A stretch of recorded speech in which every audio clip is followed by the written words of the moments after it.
I decided to make a new player tutorial for Planetside 2, so I'm going to do the best I can to tell you everything that you need to know when you're just starting out. I recommend making a character for each faction. I'm on the Genudyne US server. So server population is going to be like Vanu having the least, TR having the most, and NC being in the middle. But it kind of depends on what time of day you play. It's pretty fair, fairly distributed. I recommend going into the VR and having a look at your equipment that's available to you. You can use anything for free. You've got your guns and attachments that you can switch through. Try everything out and see what you like. I'm going to go over the controls for a moment. Just kind of show you how to get to that. That's worth a review. You've got things like the ability to zoom your mini-map in and out by holding the left or right arrows. And opening your map by pressing the touchpad like a button is extremely important. I've got the vehicle controls to pedals so that you can drive it like in GTA or other games, and the aircraft controls set to ace make it so that your planes kind of fly around like a helicopter. They all have this ability to hover up and down as well as flying like a plane. You also have all these various sensitivities that you can change. I recommend having your turret sensitivity up as much as you can stand, driver sensitivity up to get the most steering possible. Flight sensitivity, its default is too low, so you're going to want to increase it a little bit. That's just kind of the rest of the options in the way that I have them right there.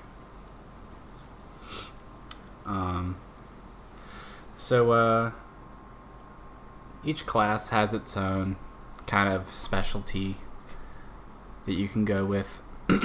And I can explain them to you a little bit later on as far as when we go over how to gain certs. So once you've got your faction selected and your gear and you've got your controls, you're familiar with that, you can start out in any of your bases with a one-way shield door that protects you from being spawn killed. This is kind of just an example of trying to avoid danger. It's sped up, it's slower than this normally. So I see this Sunderer and I immediately take cover. And instead of taking cover and avoiding being run over by that guy, I tried to shoot him. Which isn't great. Don't do that. So at this point, when you're playing, you generally want to try to take it somewhat slow. Don't sprint all the time. Scan for danger. I've got a vehicle that I've seen right here, and I'm staying in cover while I reload. And I'm being shot at, so I decide to pick a different place to look out of and shoot at. A lot of people tend to just kind of stand out in the open and shoot, thinking that their opponent's going to be inaccurate enough to not be able to kill them. The rest is just a screenshot so that I can keep talking. I was in a little bit of a rush, but I'm going to try to finish this by being more thorough. So use cover as much as you can. Practice on on strafing around and hip firing to fight people straight up. It does you a lot of good. Even max level players have a hard time fighting someone who's good at hip firing and strafing. You move a lot faster if you're hip firing than you do if you're aiming. So even though you're much less accurate when hip firing, you only need to land like 5 or so bullets to kill a target anyway. So as long as you're landing more bullets than your opponent is, like, you win anyway, so it doesn't matter. Try to avoid sprinting all the time. The game has a really short render distance, especially in big fights, and it's really, really easy to sprint right into enemies and be killed immediately. It's better if you're in a big battle to like just kind of walk, scan your horizon, keep an eye out for enemies, try to take it easy, listen for like sounds, gunfire, watch your map, stuff like that. Just keep an eye out for for danger in general, and try not to be in such a hurry all the time.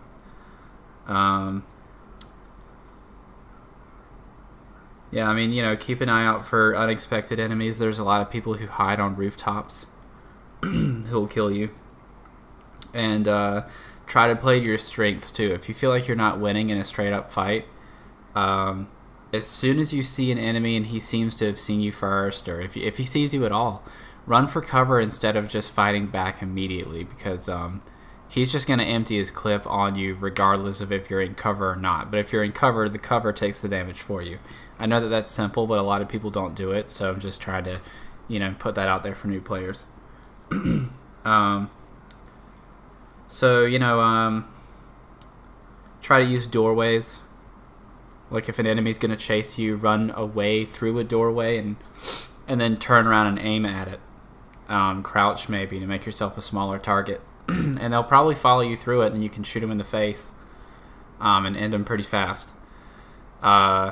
If you're running across open ground and someone starts to shoot at you, just try to zigzag to get to your target. Jumping helps too. Try to avoid fighting vehicles out in the open. Vehicles have the hardest time killing players if they use cover a lot. They're really small targets, so vehicles have kind of a hard time hitting players with certain guns. So that's kind of covering survival. To talk about objectives, I'd like to talk about when to focus on the control point and when to focus on something else. So let's say you're defending a base, and the enemy has just now touched the control point, but it seems like there's probably more than one of them. Being as how you still have some time to defend your base, it's good to go looking for Sunderers, which are these spawn trucks that you'll see quite a bit. Look for their Sunderer and try to destroy it with like a heavy assault or a light assault. Those start out with explosives that you can use to destroy them. That'll stop the flow of enemies from getting to the point. That way, if you and your friends are outnumbered, once you kill an enemy, you only have to kill him once, and you get to keep respawning at your base spawn. That's the best way to successfully defend a base and make it so that your team can move on to the next one. I generally advise, though, to try not to fight at bases where you're alone. Try to fight where there are other people, and then there are more organized squads that will do strategic things. But sometimes the small fights are the most fun because you're not getting shot at by crap tons of dudes. I like them myself, really. Redeploying is extremely useful. You would push in your touchpad like a button, and then you see the option at the bottom of your screen that's square. It will kill your character, but it doesn't count as a death, if that helps. It's a method of fast travel. You can select a base up to 2 squares away, and it seems like you have a greater range from your Warpgate. Like if you are already in the Warpgate, which is the starting spawn, once you go to any new continent. And it seems like you can just fast travel right up to the front line if you start from there. It's harder to fast travel around once you're already out in the field. So gaining certs and XP. This is the most important part of the game. Really, the most fun in the game is earning rewards.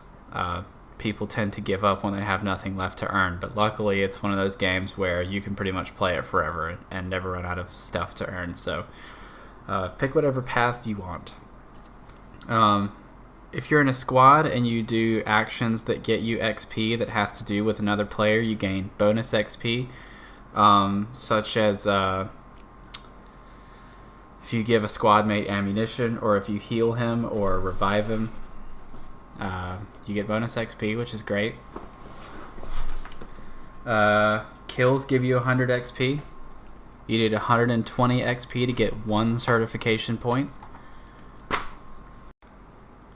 And it's also worth noting that it's worth your time to blow up Sunderers. They're worth 500 XP. That's like 5 kills. And if you destroy an unguarded Sunderer or whatever, then that's like basically getting 5 kills for your time. That's great.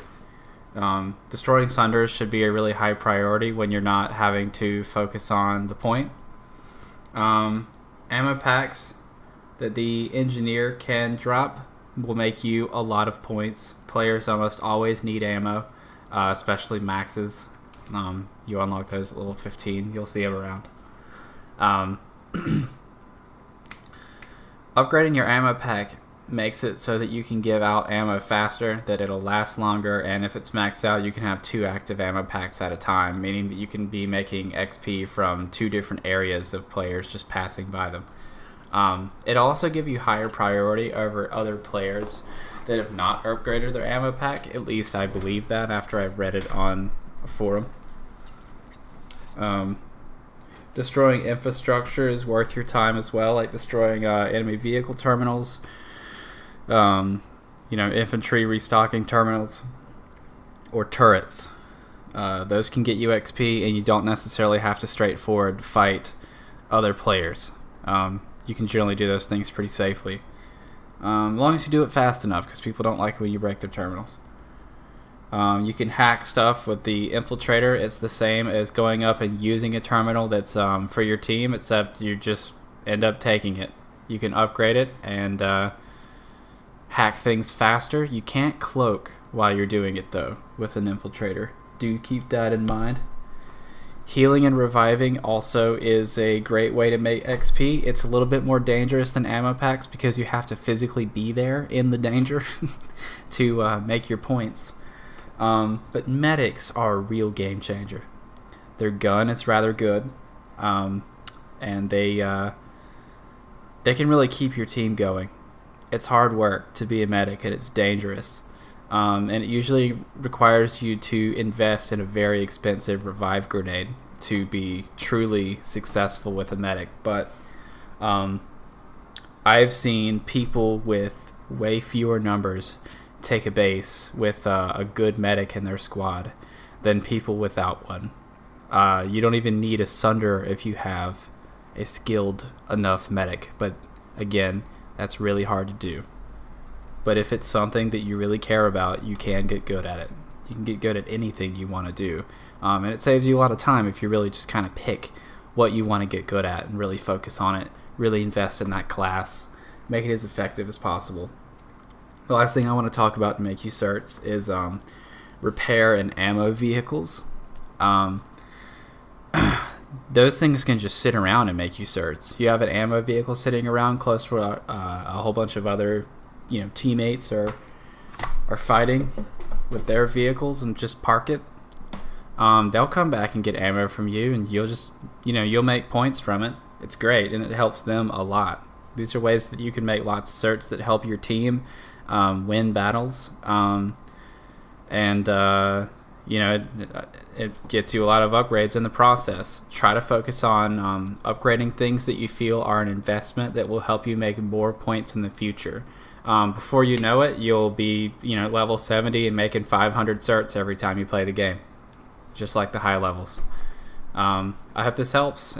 Sorry that it's so vague. I'm just kind of trying to leave it a little open-ended so that you can develop in the way that you see fit. I don't want to try to force you to play exactly like me, but these are things that I find help me and pretty much anyone else. Have a good day.